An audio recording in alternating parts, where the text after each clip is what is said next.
Hello and welcome to the Battle Line Podcast, where we have conversations on that collision of space between community, faith, and culture. I'm one of your hosts, Matt Satterley, and here with me is the Director of Publications, my co-host on this podcast, my co-host in life, Major Jamie Satterley. Jamie, how are you doing today? Well, I'm going to be honest with you. It's been a little bit of a Monday already, but it's okay. Listen, the sun is shining. It's supposed to be almost 80 degrees today. So I am happy. I'm a happy girl. I think when we do these, you give us the weather nearly every time. So I'm going to start saying, I'm going to throw it to our meteorologist, Major Jamie Satterley. Listen, I can't help it because my desk, the way my desk faces when I'm at my computer, there's a giant window there. So I can't help but see the sunshine or the lack of sunshine. Can you still see the Capitol building from your window? Yes, I can, because there are no leaves on the trees, but they are doing construction in the building right across from us, and their scaffolding is starting to block my view, which I don't love, but they got work to do, so I'm just going to let them do their thing over there. Yeah, listen, I just heard this morning, though, that even though it's supposed to be almost 80 today, we might get snow flurries on Wednesday, and I am not okay with that. I'm going to need Mother Nature to make up her mind. Well, I don't know what to say to that. So we also have with us here our co-host and producer, our media manager, the one who makes this whole thing absolutely run, Elizabeth. Elizabeth, how are you doing today? I am totally rad. Are you ready for the snow? Sun snow? I wasn't going to mention it, but I put away my snow boots yesterday. What am I going to do? Hopefully it doesn't come true. I just want the 80s to stay around. I want my sandal weather. Yep. I was eyeing some sandals over the weekend. Oh, so that's fantastic. But then I was like, oh, it's going to snow again. Maybe I should wait. Thumbs down emoji. What is this? This is March. All righty. So in today's episode, we're going to talk a little bit about what the Salvation Army is doing in Eastern Europe to help with the situation between Russia and the Ukraine. The Salvation Army has been present in these countries and is still there doing work, serving those who are displaced, feeding those who are still there in the Ukrainian towns. And even on the Russian side of the border, the Salvation Army is there serving the Russian citizens who have also been affected. And so we want to share a few things about what the Salvation Army is doing amongst this situation, but also because we talk a lot about youth culture and youth ministry, we also want to talk just a few tips on how to talk to your kids about what is happening between Russia and Ukraine.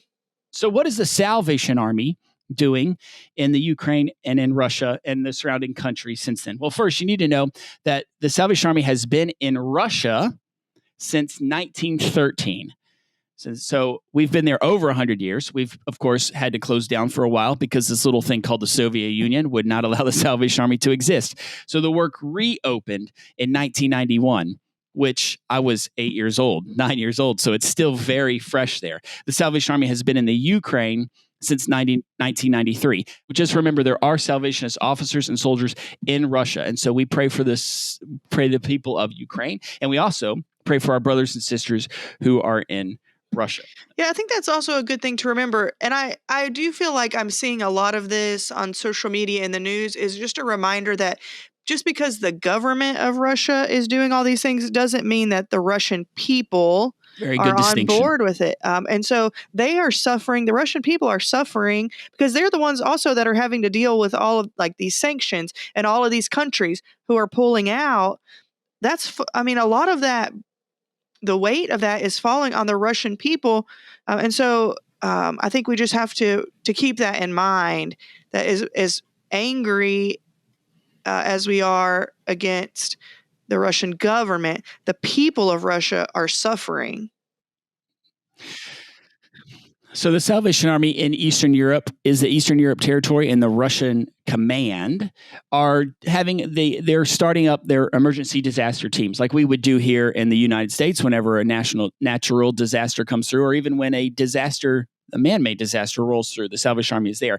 But you have to remember the Salvation Army in Europe is much smaller than it is anywhere else in the world. So there's no big canteens like we would have rolling in here, right? So in Moldova, the country of Moldova, There is refugee work. Remember, folks, as of this morning, 1.5 million Ukrainian refugees spilling out of the country into the neighboring countries, which are all the ones we're going to list. So refugee work is happening with the Salvation Army, and with, this is what I love to see, many charities, many churches, many organizations helping out with all of the refugees that are spilling out of Ukraine. So in Moldova, we're doing refugee work, provided sheltering and Wi-Fi, which I love because that's such a need now, right? Wi-Fi has become almost a basic human need in the world. They're feeding people, and they have, as of the other day, were able to accommodate 288 people at in housing things at the Moldova Salvation Army. Yeah. Also, as they house people, they're feeding them. They're providing hygiene packs, so pillows, linens, blankets, soap, shampoo, all of those kind of things.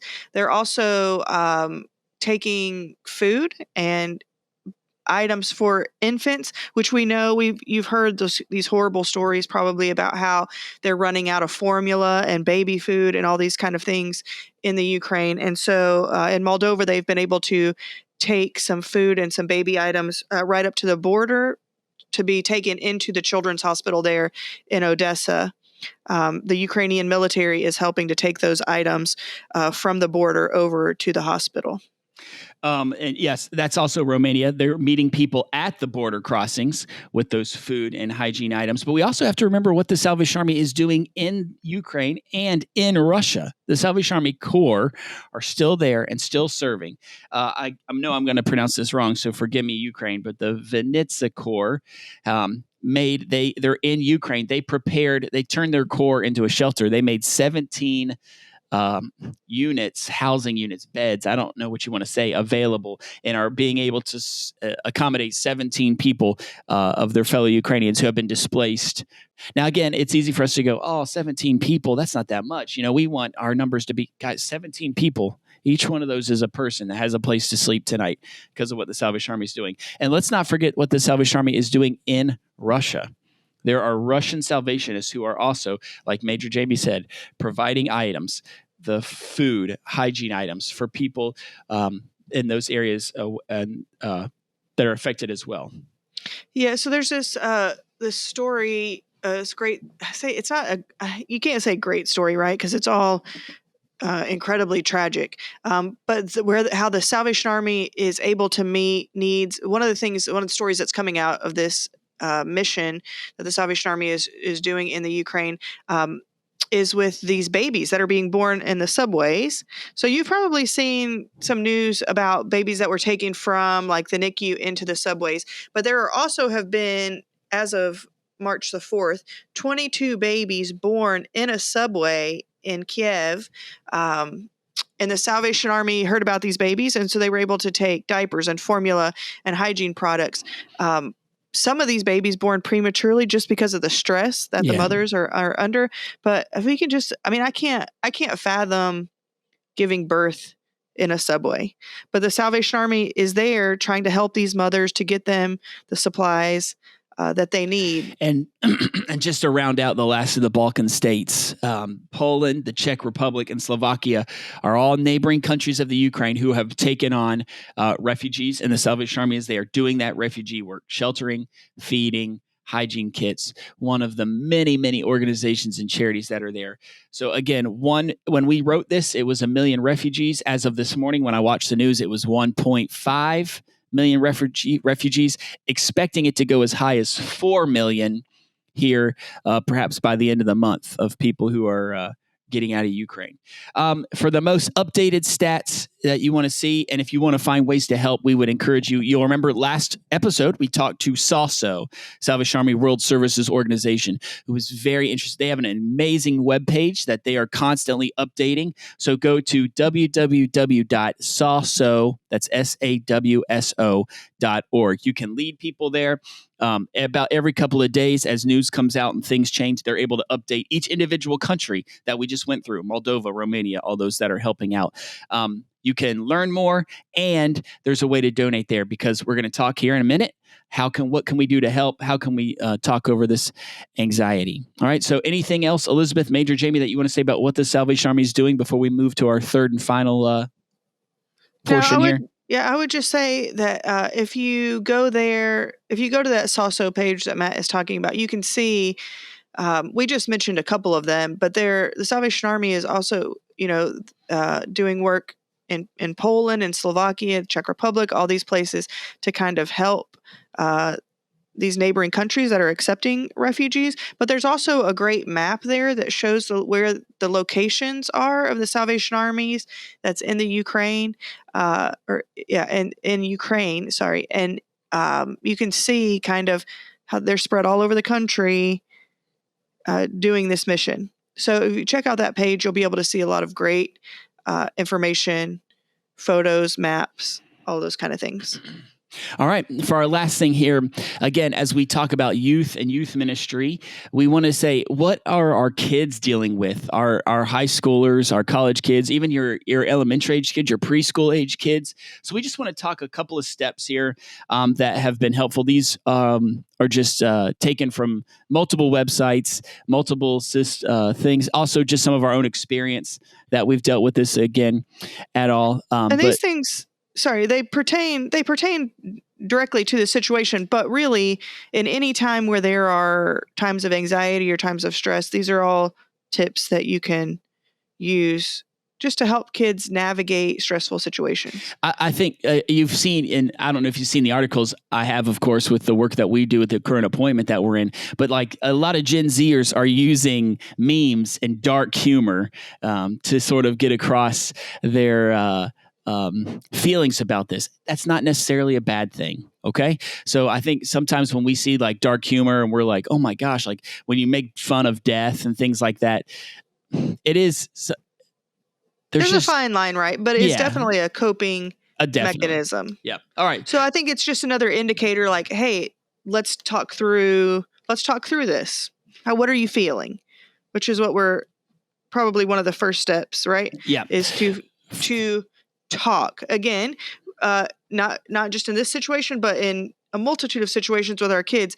Just talking about it is a great first step. Yeah. Right. Sometimes I think like if I just don't say anything about it, or if I just hide it away, they won't worry about it, or they won't do that thing, or they won't, but that's not true. We know that that's not true.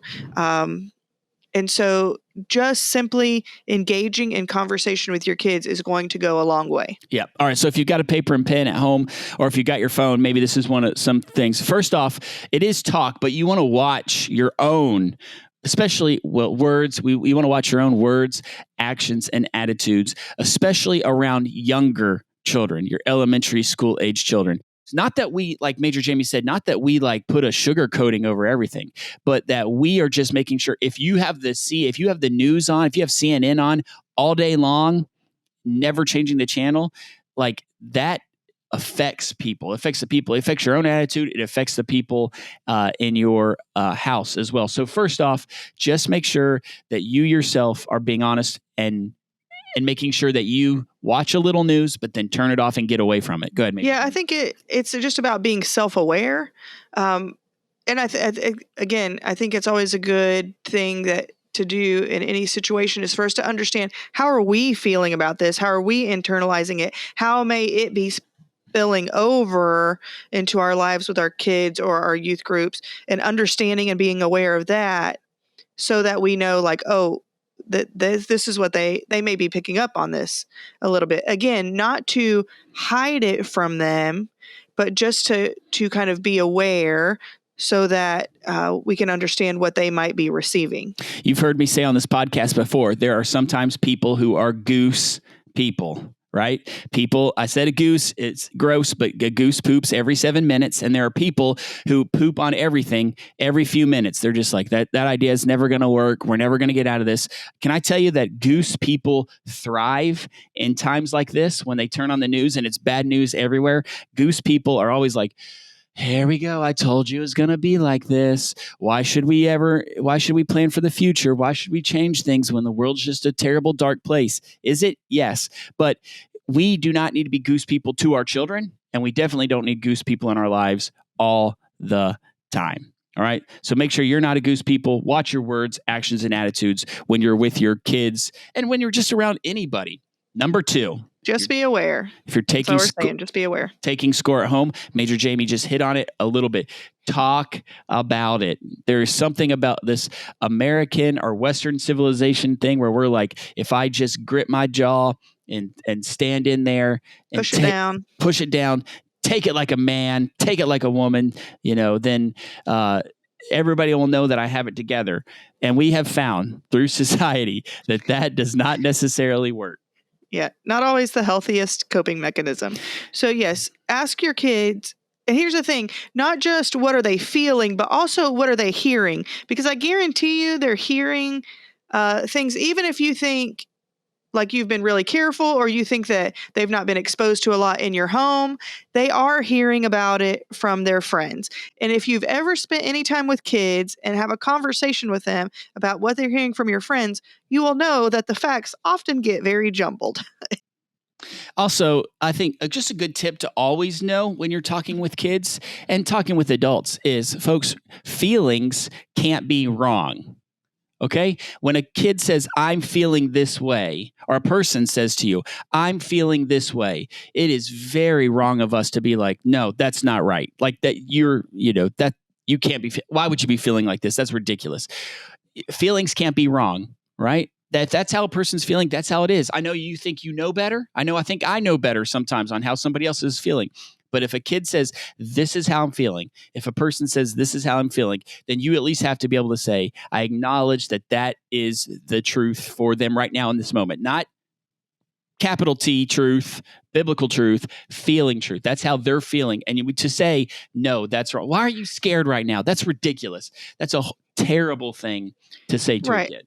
So their feelings aren't wrong. The facts that are informing their feelings might be wrong. And Good so again, distinction. that's why I always say, what are you hearing? Or what when they say I'm feeling scared, okay, what is making you feel scared? And then we can kind of correct those misconceptions. But their feeling about those matters is valid, right? And we don't ever want to give our kids reasons to shut down sharing their feelings with us, right? So acknowledge their feelings, but certainly, try to figure out what is causing these feelings and how can I help inform those facts or what it is they're hearing. Ask a lot of questions. Be willing to let the kid or the other person do way more of the talking than you. Okay. When it's not an opportunity, your 7-year-old is not your therapist who you're just going to unload how you're feeling on the situation. That goes back to number one. Ask them. You talk, you ask questions, but then we stop talking and we let them talk to us. All right. I also think it's important for us to realize when we're acknowledging their feelings that they may be scared and you might feel like some of their feelings are maybe disproportionate to a situation. I think we need to just kindly remind ourselves that for kids, small children especially, the pandemic has taken up a significant portion of their lives, right? So yes, it's all been the same 2 years, but 2 years is a bigger chunk when you're talking about a child that's 9 than you are when you're talking to a person that's 40.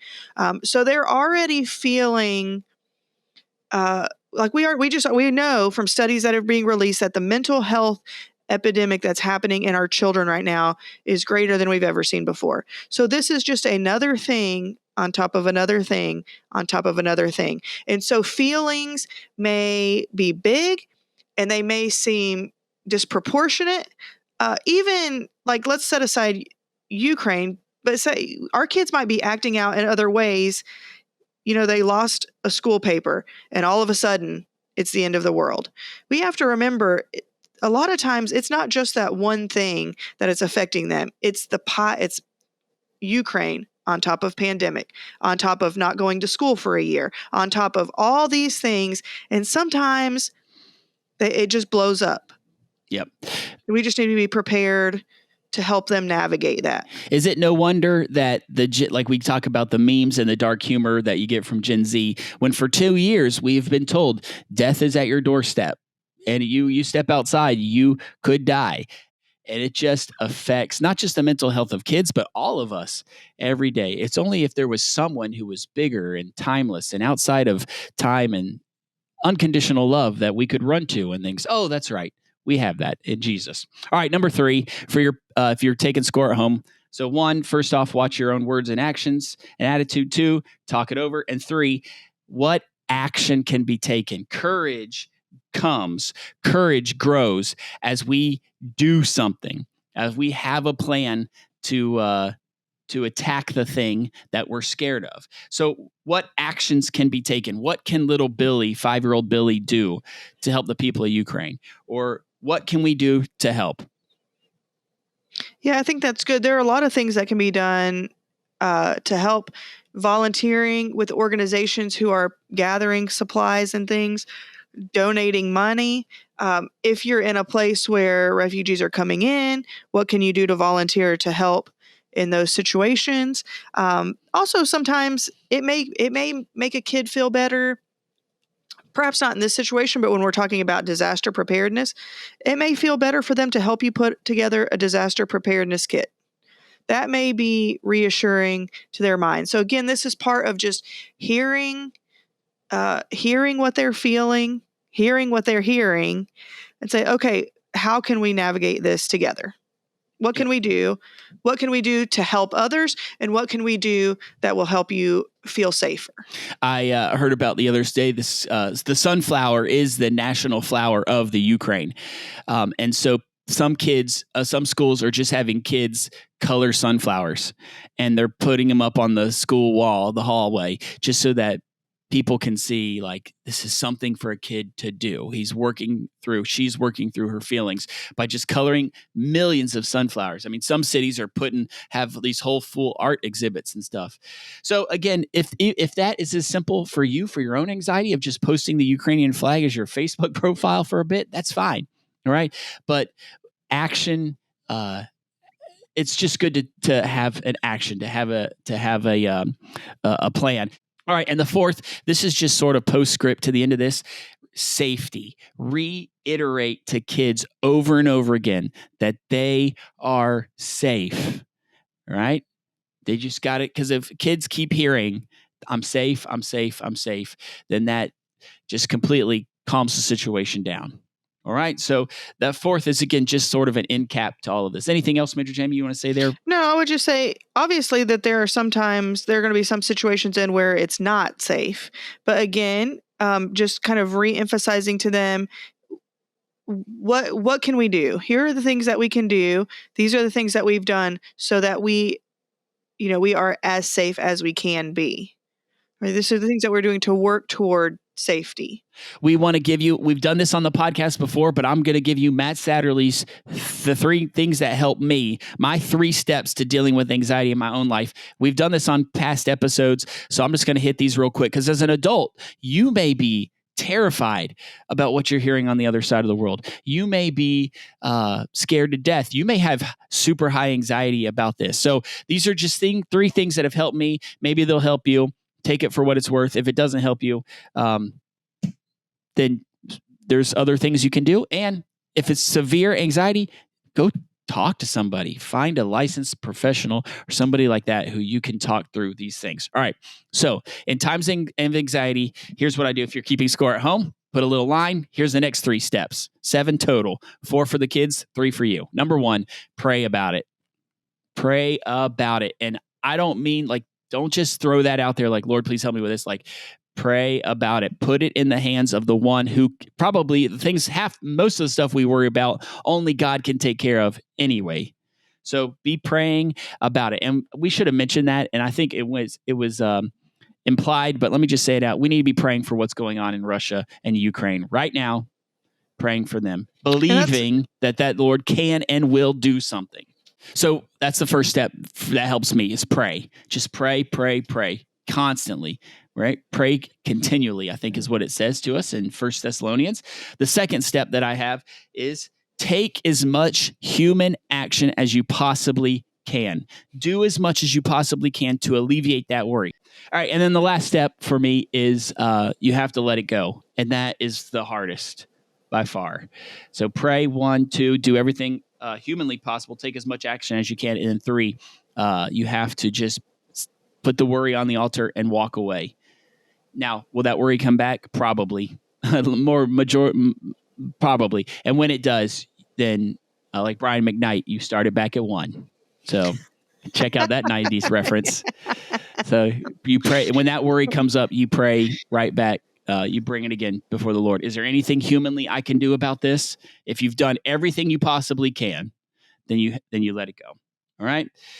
So that's a little bit about the Ukraine, Russia, what the situation is, what the army's doing, and maybe some things that will help you in talking with kids or your young people, and maybe even yourself. Even in the darkest times, the Lord still speaks joy and abundant life to us. So let's ask those questions. All right. What is still giving you joy out there? Let me go first. I'll go first because since I have sort of a transition statement, and that is I love turning on the news and watching the world almost in one voice say no to this, that they're all coming together as one to help out. I love the individual companies are starting to be like, no, we're not recognizing with this, and they're pulling out of places. I love that. That is what's giving me joy right now. Again, it hurts because it affects the Russian people, but I think it just makes me smile a little bit. The world is not being apathetic about this. The world's not just wringing their hands and going, what are we going to do? Or saying, it's on the other side of the world. That's their problem. Yeah, it's their problem. I just love that. That's what's giving me joy right now. In a time these recent years have been so divisive. Oh, to see a little bit of unity coming together for a great cause. Mine kind of ties in along with that. I saw a video the other day of, I believe it was in Berlin, when refugees were getting off the train in Berlin, and you had all these citizens in Berlin that were sitting there with signs that were like, come stay at my house. You need a place to stay? Come stay at my house. And it helped for me to restore, I don't say I want to restore my hope in humanity, but I think it was just a beautiful picture of the world coming together to do something, right? This is what I can do. I have a bed. Come stay in my house. People who would never have talked to each other, all of a sudden now it's like, you're in a different country, but you're still my brother, and I've got compassion, kindness, love for you. Excellent point. So that was my tag along to yours, but I have another joy. Okay, can I share the joy that I was planning on sharing? Yes, go ahead. Is nature noise. Nature noise is my joy this week. Yeah, not that noise. I take it back. So we were able to go this weekend. Sun was shining. It was in the 60s, so it was lovely. So we were able to go to this. It's not a nature preserve. I don't know what they call that thing. It's called Huntley Meadows Park. And so they have like it's a path, a little hiking trail type thing. And then they have a little boardwalk that kind of juts out over this marshy area. Some places, I guess it's really deep, but right along the edges of the boardwalk, it's very marshy. And so you can see spring happening. All these little turtles are sunning themselves on the logs. You look down and you can see the tadpoles relearned, I guess. I had forgotten that the stage between tadpole and frog is called a froglet, which I think is a very lazy term, but that's a question for another day. But you can just see the birds. You can hear the birds are starting to chirp. I can hear spring arriving, and it just brought me a lot of joy on Saturday. Elizabeth, how about you? What's giving you joy? Wrap us up, ma'am. Okay. So we've talked about coffee milk, but have you ever tried vanilla water? What? This is not a thing. You're making this up. This is not a thing. I was just gingerly strolling through the grocery store, and there it was. It's sparkling vanilla water. I had to try it. Who makes this abomination? The Giant. Just your classic grocery. And so I got it home. I poured it in my glass. And you know what it tastes like? Vanilla water. Literally vanilla with water. It's incredible. Is it like cream soda but not sweet? I don't know. It definitely tastes just like sparkling water with vanilla flavoring. So it's not like a sugary concoction. Okay. But interesting. It is amazing. I am so excited to find out what other flavors they've added to water. I keep trying to get into sparkling, flavored sparkling water, like LaCroix or whatever, but I just have not been able to. Jamie, share your opinion. Tell the public what you said, what you told me about sparkling water. My theory about sparkling water. Sparkling water, whatever flavor of sparkling water you're drinking, tastes like what would happen if you ate that thing and then burped. Right? So if you're drinking grapefruit sparkling water, what it tastes like is if I ate a grapefruit and then burped. Burp water. That's what we call it. Fruit How burp am I water. supposed to go back? That's what we call it. The Saturday It's burp house. water. Fruit burp water. I can't, Wow. but like, listen, I'm all on board with we shouldn't be drinking as calories. For me, I need to definitely sweet tea. It's in my veins. I need to find an alternative, but I just can't with the burp water. I'm trying. I'm trying, but it is not working. All right. Well, as we close out burp water, that's going to end this episode of the Battle Line Podcast. Be sure to subscribe to the Battle Line wherever you listen to podcasts and check out the Peer website at peermag.org, especially Work at Camp. You want to go and work at camp this summer. Go there right now. Stop what you're doing. Well, after we close, and then go there and make sure you're working at camp. Tell all your friends, tell all your kids, tell all your college friends. Go work at camp this summer. It's amazing. You'll have the time of your life. Follow Peer on the socials at peer.magazine. Until next time, this has been the Battle Line Podcast. Bye. See ya.